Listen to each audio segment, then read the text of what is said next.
We said, we were partially responsible for it. So there was an opportunity to correct it.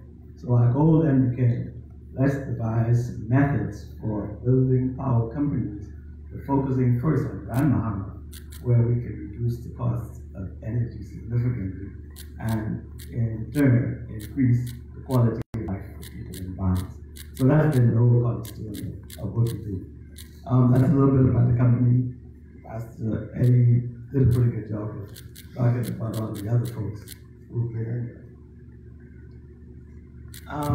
I'll go into the proposal. So the proposal hinges on the expiration of the 25-year agreement that the government entered with Grand Mahama Power in 1993 to supply power to East End and also West End. We knew the agreements would expire, and we felt that it was an ideal opportunity to introduce another form of power plants that were far more efficient than the old fossil fuel methods that you were seeing used today, and primarily the Grand Mahama Power plants. There was a little bit of, jockeying when the government entered into this agreement with Grand Mahama Power Company, where they didn't have to pay a license fee. Some of the other things they were supposed to have done, they were supposed to have permitted the Haitians to own about 10% of Grand Mahama Power Company. That was never done. Somewhere between 2011 and 2016, the government developed a national energy policy, which was called 2013-2033, which advocated the use of renewable energy. Now, you'll see renewable energy used in the presentation quite a bit. What we're talking about is solar power. There are other forms of renewable energy, but our model and our approach and our technology is basically solar power. The Bahamas has got a lot of sun. The U.S. Embassy did a study. You get enough sun 315 days out of the year that can generate power from a solar system. So there's no ifs, ands, and buts where that you can tell. You would drive around Bahama in the east, and I've not been here in a while, but in the west, you see a lot of homes now putting solar panels on the roof. And that's because people are understanding quickly that rather than pay $300 and $400 bills per month, you can pay in one case.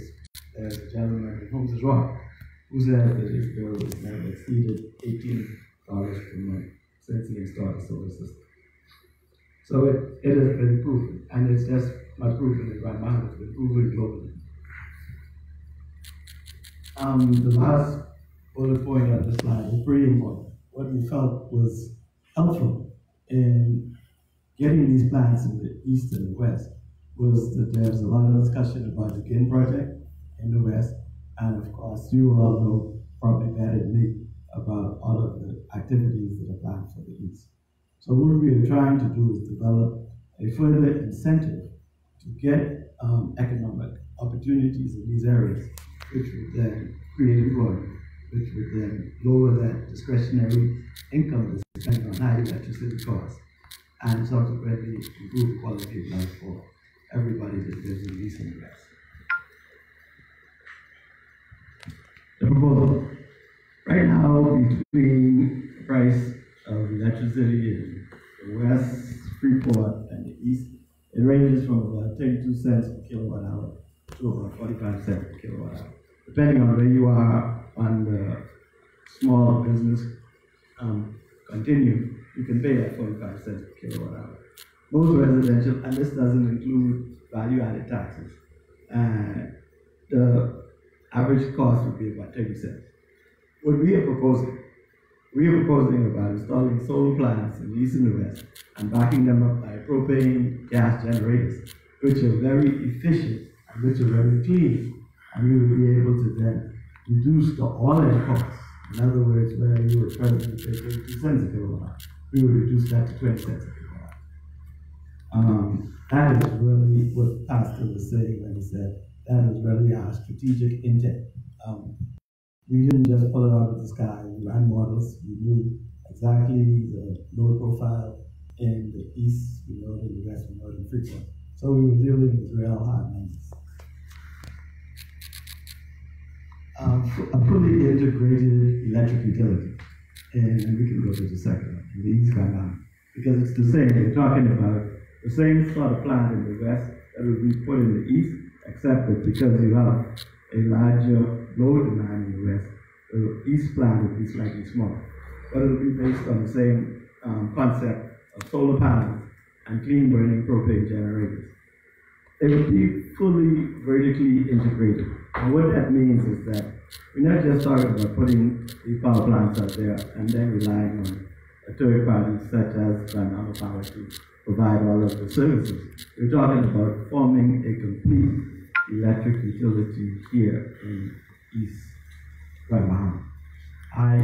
You would pay your bills to a company that would relocate here. All of the linesmen would be people in that company who would then be dispatched to make service calls. And the plants would be staffed by Bahamians and primarily with an intent to hire local people from that area. Fully integrated in the sense that when we bring in the propane all the way to your meter or your house, that would be done by the new company.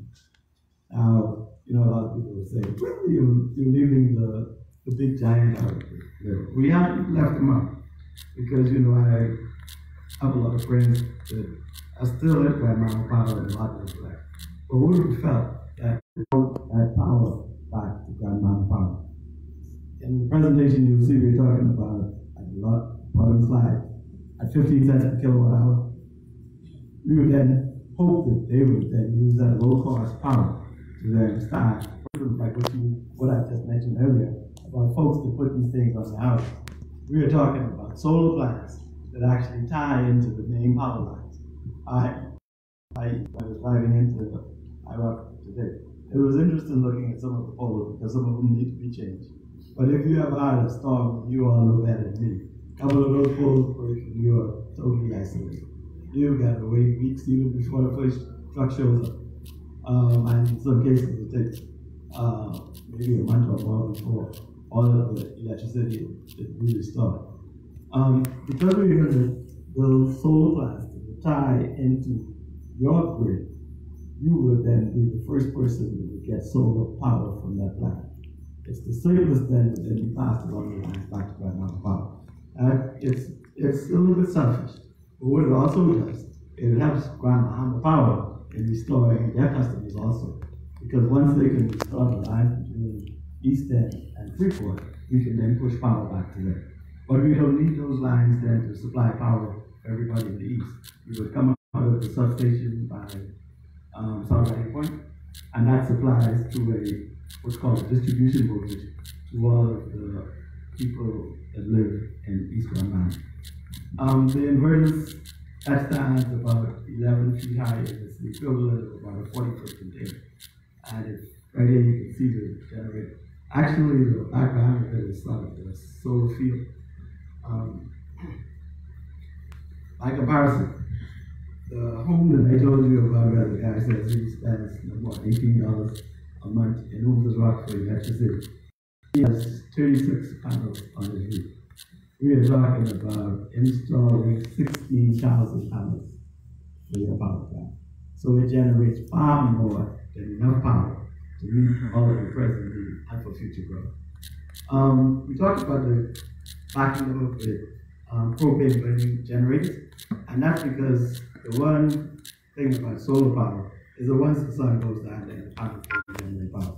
So you then need to have the capability to supply the electricity to the area in the night.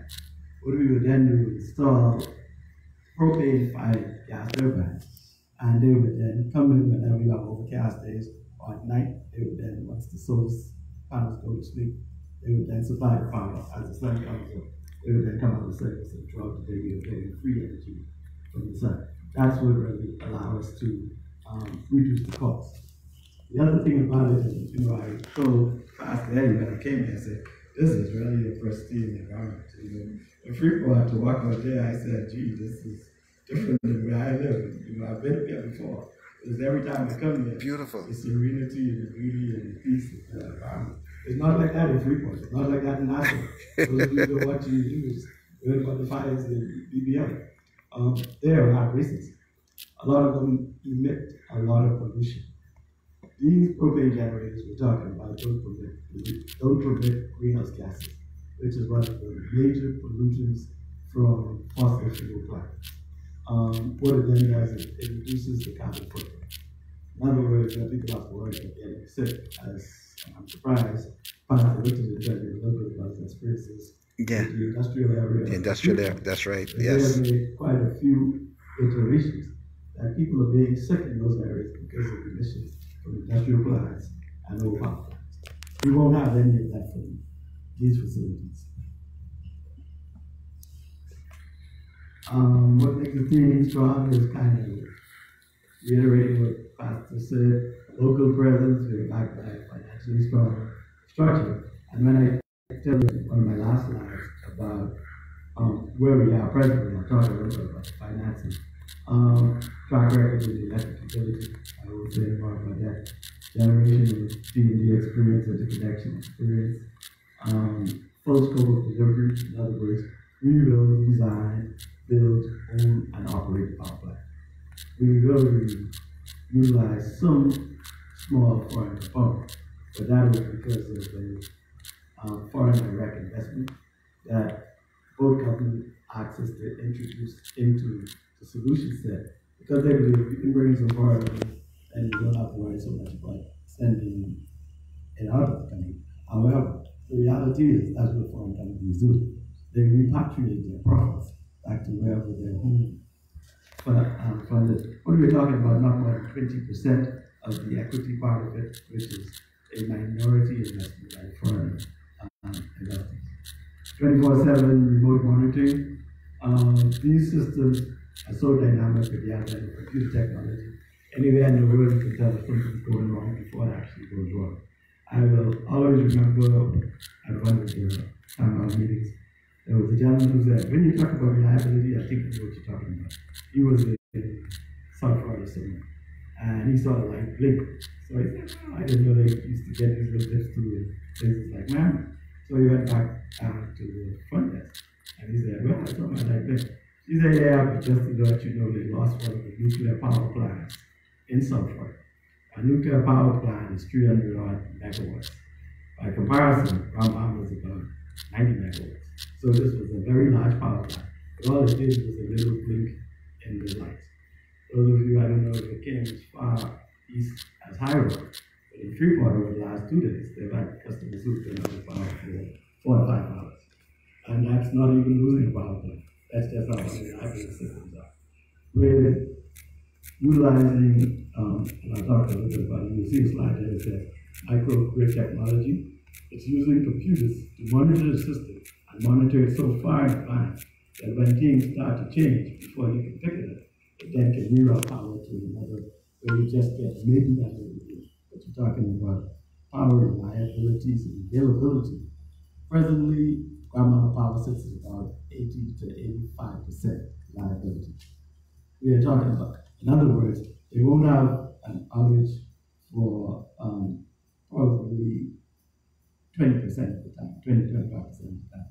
We're talking about reliabilities of 98%. So in other words, you will probably never see the power blink or go off for 2% of the time. You know, those are, and that's simply because of the technology we're talking about.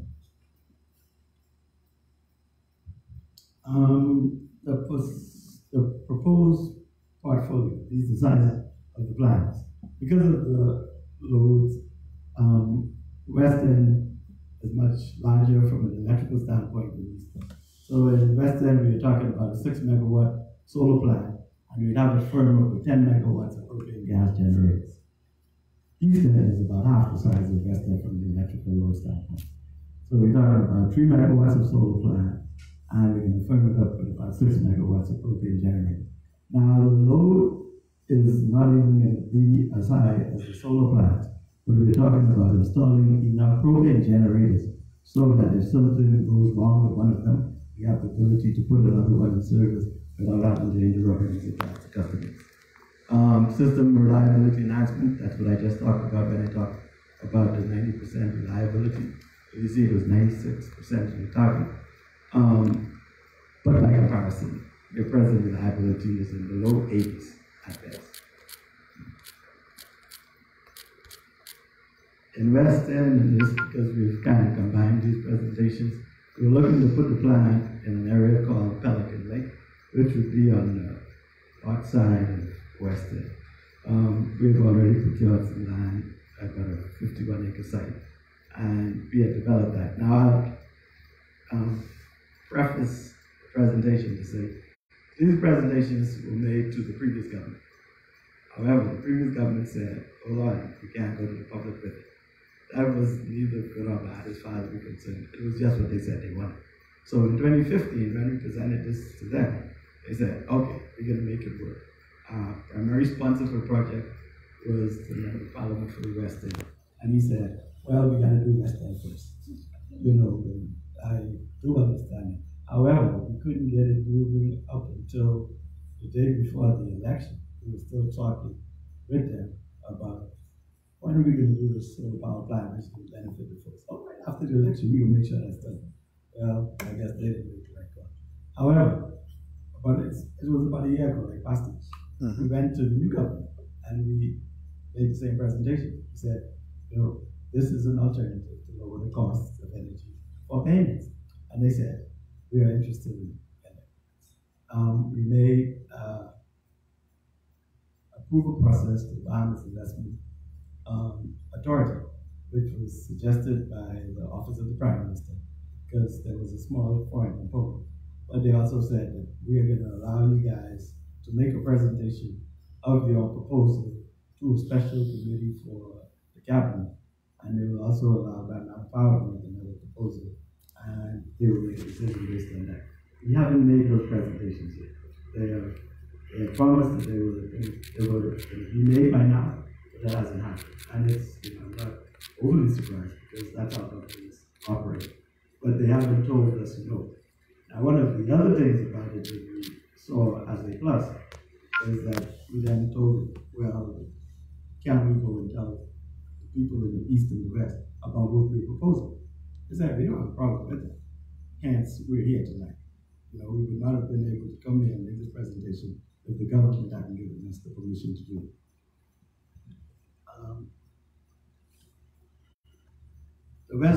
The cost of the West plan, I'll show you the one for the East also. Remember, this was done in 2015. If some of you have followed some of the public relations initiative we have been doing over the last year, such as we have been interviewed by the Tribune Business section, we talk about a 30-megawatt project. That's because, well, first of all, you know, that is not what it used to be. But we figure that the western component is going to be about 20 million, not 16, and the east, where you'll see 8, that's going to be about 10. So that's where the 30 million capital investment comes from.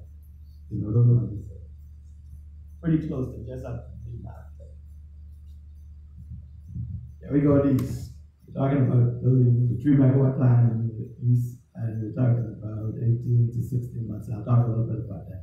But somewhere in the close vicinity of Haifa. And it's not, it was intended that it would be very close to the existing Grand Bahama Power substation. And this is a sort of an artist rendition, and this is the South Riding Point facility. Grand Bahama Power substation is over on this side. This was a project I participated in with Grand Bahama Power when they were looking to bring LNG to South Riding Point. This little footprint here was going to be the size of the LNG plant that was going to be built. That's a 10-acre site. Now we are talking about installing about 10 acres first of solar field over on this side. As you can see, it is quite larger than that, so it has a significant capacity for growth. My next slide is actually a group of maps. This is reality. We're talking about, this is where that Grand Bahama Power substation is. All of this land here is available, all of that land is available, and all of this land is available. So there's a lot of land that's available for us to build a solar field. We have also done the initial environmental impact assessment for these plants, and we know that the 0.3 meters above the main sea level. That's about as high as you can get anyway. You know, everybody asks the first question, what happens during hurricanes? Hurricanes is the knack of God, nobody knows how bad they can get.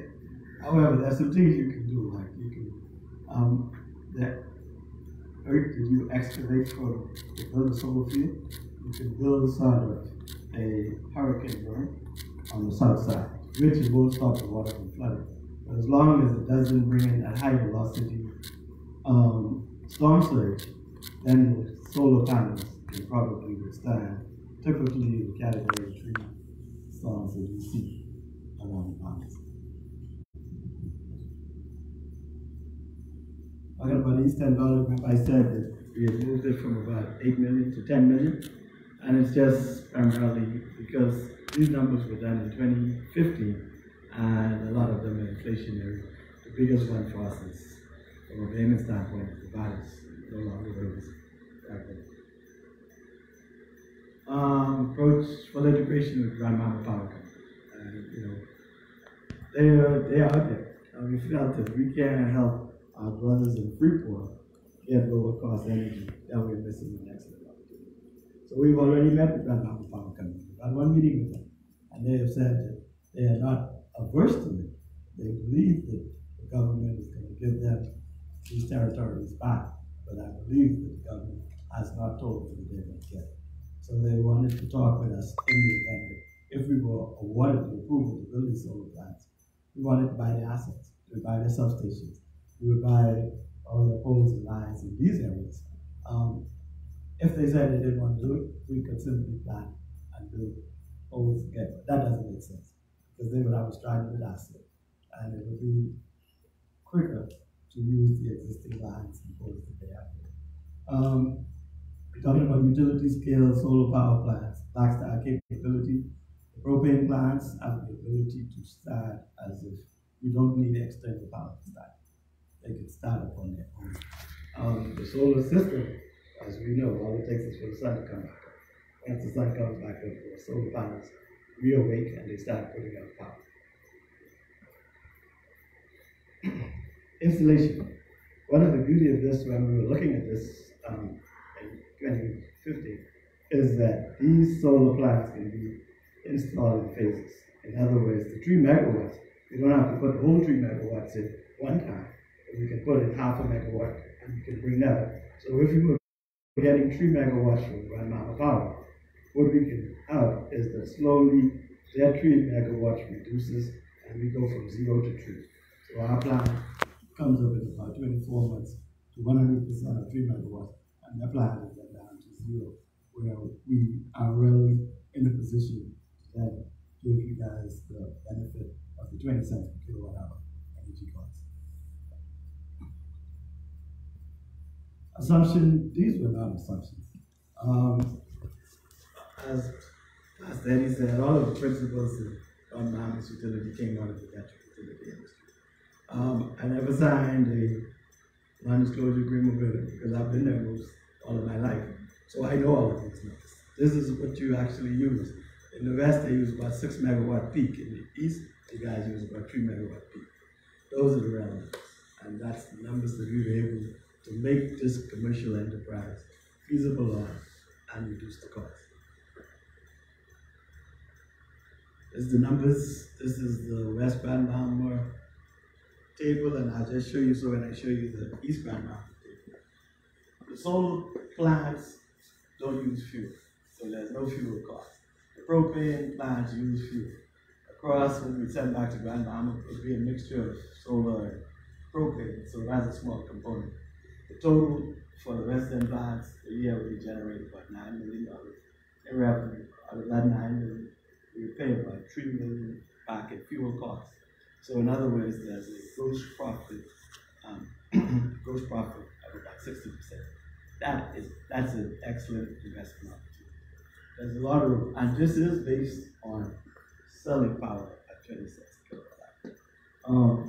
As the bid indicated, he suggested that these Caribbean assets that we bear own are very profitable. That's because we can sell power at 20 cents and make a very good investment. They can sell it at 42 cents and make a killing. Um, this is the table for the East. Smaller but similar. You will see we generate about just under 5 million in revenue, and the fuel bill will be about just below half of that. So we're not quite at the 60%, but we're talking about 50% as a gross profit margin, which is healthy enough that we can raise the money to build these plants.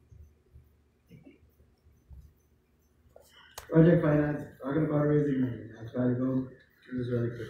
This is the process that was used. This was the process that was designed. Now, we've been all over the place on this because I tell you, typically you would get government approvals, then you would secure the East and West End agreements, which are two agreements that are expiring this year. Then you would secure a purchase power agreement with Grand Bahama Power, which says that, okay, we can sell 2 megawatts back to you guys at this rate. Providence advisors would secure the equity investors. They would raise the money, and they would then secure project financing using local, overseas, private investment corporations.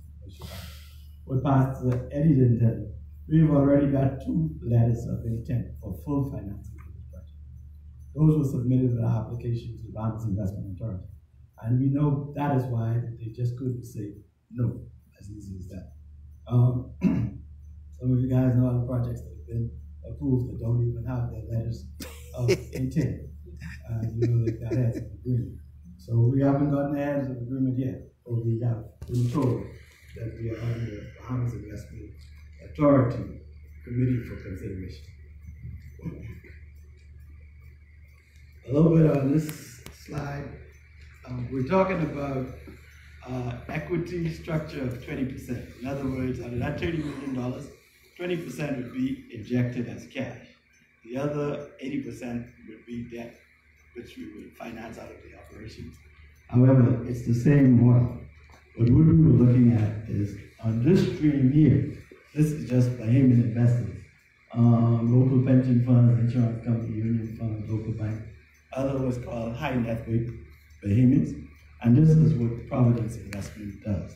They have these as clients and they have assured us that they can raise money.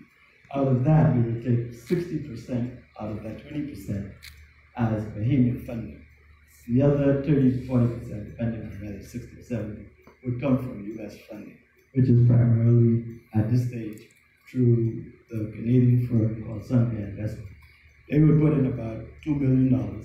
We would raise about $10 million from this end, and the rest of it, the other 80%, would use the same structure from a Bahamian investment standpoint and a foreign investment standpoint to give you the total amount of money that you're going to need to set up and run the power plant. This is the other 80%. It's the same structure, but it would be 80% of debt. Now, what that means is that out of the operation of the power plant, they would service this part of the debt. This would be like getting loans from the banks.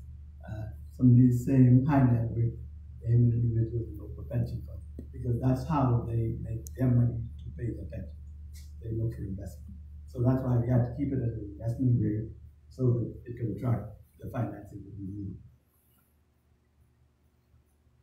I mentioned, or we were told by the previous government, we have to do the West first. No facts and buts. They made that quite clear. We can do the West first. We can do the East and the West, we can do the West first. So we had to develop the West for the previous government. And you will see things like this. The 51-acre parcel of land I told you in Pelican Lake area. This is that property here. The first phase we were going to develop 50% of it, like 21 acres. The next slide will show you that this is the Grand Bahama Highway here. We were coming from the solar plant along these roads that are already earmarked in those subdivisions for easements. And we were going to tie into Grand Bahama Power existing lines that goes into the through those lines, we would then supply the customers in the west with power and also send some of the power back to Freeport. That line there is just showing you where the power line is run. From there, it ties right into those round fiberglass poles that you see that we put up Grand Bahama in the Dream Project. first 6 megawatts was going to be the first part of the West End property. It only takes up about half of that 51-acre site that we're talking about. Here you have, this would be a model that we would use for East also. Here you would have the substations, you would have the generator house, the fuel tank. So somebody put a building out on the water. Said they felt it was a good place to have an administration building. But the point is that this would be a fully integrated power company. The same services that you see Grand Mountain Power Supply provides would be provided for you guys here in the West and the East, and also for those in the West. A little bit for the technocrats, it shows the propane generators and then the solar plants, the power coming through the transformers and then coming out where it's tied into GPPC at the base. Engineering, procurement, and construction. And this was important to us. We decided that this plant could be built primarily by the engineers and experts. No ifs, ands, and buts about it. We've got 5 licensed engineering firms in Freeport. They're owned by Bahamians. 3 of them were friends of mine who came out of the utility company. So I know they know about building power lines and building power. A few others, other engineering firms that were led by Bahamians. So the premise is that these firms would be the primary groups responsible for building this plant. MBU, that's Northern Bahamas Utility. GPPC and construction is led by a gentleman who used to be the transmission distribution director at Grand Mountain Power, Darius Williams, an associate. There's another licensed engineer who used to be one of the plant mechanical maintenance managers at Grand Mountain Power. Edward Samuels, the construction would be responsible for excavation and clearing the land for the solar plant. Now, remember we talked about the company that had the small equity investment? That's the company at the top, Sunbear Solar of Canada. Why we like them? Because first of all, in Canada, they were building the same size solar plant, 6 to 10 megawatts. So they understood what we were doing. But more important, they came to us and said, you know, we can help you all, but we would really like to make an investment into the project. And we were upfront with them. Tell them we're not looking for a foreign to come and be the major investor. But they said, it sounds like a good project. We can also find you guys some resources when you're talking about setting up the solar system. SMA, remember that picture of the inverter? That's the kind of company that makes grid level solar inverters. You know, we're not talking about all stuff. Caterpillar, everybody knows M&A. They are on board as the people who provide the clean green propane generators for us. They have been very helpful. Caterpillar in the Bahamas, they've gone out and they said if we needed to start this plant in 3 weeks, they could get us 20 megawatts of propane plant that would be portable, but at least it could get the project started once we can get government approval. Alion Energy is a group that I met when I was working with a group who was trying to make a proposal. We're talking about 6 or 3 megawatts. There was a group that approached us that was looking to install solar plants in Pakistan. This was the second phase of the solar plant. They were looking to install 100 megawatts of solar plant, right? And they came to the Bahamas looking for people who could work on there. It's simply because the skill level of Bahamians tends to be higher than a lot of other countries. So they wanted to hit the ground running. But I'll show a small slide of them with Alion Energy, showing you how they built these solar fields very quickly. Ramsey Energy, that's Bahamian energy firm in Freeport. The principal used to be one of the managing directors at Walker, and he has very good contacts and expertise when it comes to sourcing fuel. This one is just some of the projects everybody has done. We've been maintaining Grand Mountain Power generators. We have helped in constructing that new line to the west and the east. The new chemical plant in Grand Mountain, the hotel in Nashville. That's our baby project. All of those, the engineering firms I told you about, have worked on those kind of projects. More of the foreign firms, grid level in the US, grid level in the European Union. The 100 megawatt solar plant in Pakistan. I told you about that, it was one heck of an experience for me because, they made me their electrical license engineer for that project. And they came all the way from Pakistan, actually, now I had to pay him to do that. Plant operations and maintenance are getting close to the end. This is when we were looking at the West End plant. This is what the previous government wanted to see. They wanted to see behemoths in this one. And we knew that this structure can work. Primarily, those are being to run the power plant in the West, but we will have a similar structure for the power plant in the East. These were some of the names of the folks that we were talking about. Leon Cooper is one of our mechanical engineers. Miss Patty Martin, those of you who are around power, she's retired from there. She was on board. Philip Williams is another mechanical engineer who helped build a lot of the diesel plants in Ramon Power. And Alex Brown is an electrical and control engineer who is a part of it. Current status, I'm wrapping up now. I'll keep you guys a little bit longer. Government approval. We're waiting for Bahamas Investment Authority approval and also the government committee presentation. They called us and told us we're going to get this presentation in 3 weeks. That was about 3 months ago. But they said that, prices kept coming up, prices after prices. 2 weeks ago, we got a letter from the Bahamas Investment Authority telling us that, yes, the project is now being put on the agenda for consideration. So we were very encouraged by that. Financing, remember I told you we already had 2 letters of intent, more than most other foreign projects coming there. We've got them. Those are part of the submission we made to the Bahamas Investment Authority. The environmental assessment, I know you all have heard a little bit about that. We've done them. They're not so important to solar plants because we don't have any a lot of oily substance. We got no pollutions being emitted. But we went ahead and did them. We started to draft for them to show that, we wanted to be responsible and give the Bahamian community the comfort of saying that, well, these things ain't gonna mess up the environment. Project implementation, we discussed with the key supplier, I mentioned Caterpillar, about getting equipment on the ground quickly if we can get it approved. And last but not least is that we have met with Mama Power already. And we're trying to set up the mechanisms to talk to them about possibly buying their assets if we are given the approval to operate in the East and West. I'll show you one very short video.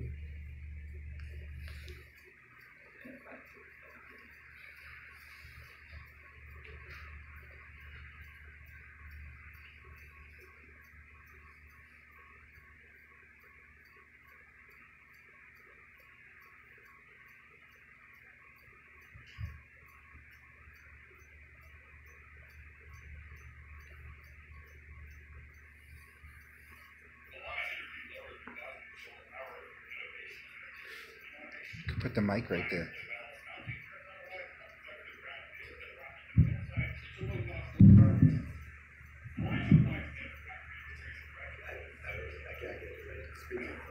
I think the speakers. Remember, I think the speakers in the front. The center of the concrete rail is a recessed section that acts as an integrated cable tray. but this is how they build these large solar power plants. Line rainfall tracking and automated installation robot called Rover eliminates 2/3 of the labor normally required for panel installation in the field. This reduces costs, increases installation speed, and improves build quality compared to typical sources. The line system is ideal for sites with geotechnical risks such as brownfield and rocky sites, as well as markets with high labor costs. For more information, visit the Line Energy's website at www.lineenergy.com. Okay, so we have already made contact with them. I happened to meet them on the Pakistan project, and the technology they were using made sense in the Bahamas. We talked about the ballast for where you've got a lot of limestone. That is the substrate in the west and the east. Even though you're seeing some grounds in the cover, once you get down a couple of feet, you are at limestone. So we felt that that was the kind of technology we were looking to use. So we think that it was a good opportunity to present the project to you guys. I don't know, as to anybody has any questions, for me, I will try and answer now. Yes, sir. Just one, Mr. Logan, what's the, can I, Please solve for your report. The other mic. yes? Yes. Saying that I understand your presentation, but there's one that is outstanding, was the meeting with the Port Authority. In the event that the port doesn't allow you to use the substation start what, how long will it take you to set your plan up? Very good question. If we needed to build a substation to get started, we could do that in about 3 months. And normally with the transition, there's going to have to be a point where even if we are granted it, Ghana Power has to say, okay, we will supply power until you guys can get up to speed. You know, those are kind of transitional agreements. They're not going to walk away. You know, the government was to say, you guys are going to get permission to generate power in East and West. And from my discussions with the Chief Operating Officer for Ghana Power, because that's who I met with, and he says, yes. And what his concern is that, well, we're going to have to come together on the selling price. So I don't think there's no issue with them selling. It's just that we're going to have to negotiate a price that makes sense for us, which our prices are based on fair market value. And, you know, you can sell anything that's unreasonable to only buy it you have. That answers it. Any other questions? Anyways, thank you guys very much, and I'm sorry I took so long. I didn't want to bore you all, but then I get talking about this, I tend to get tired.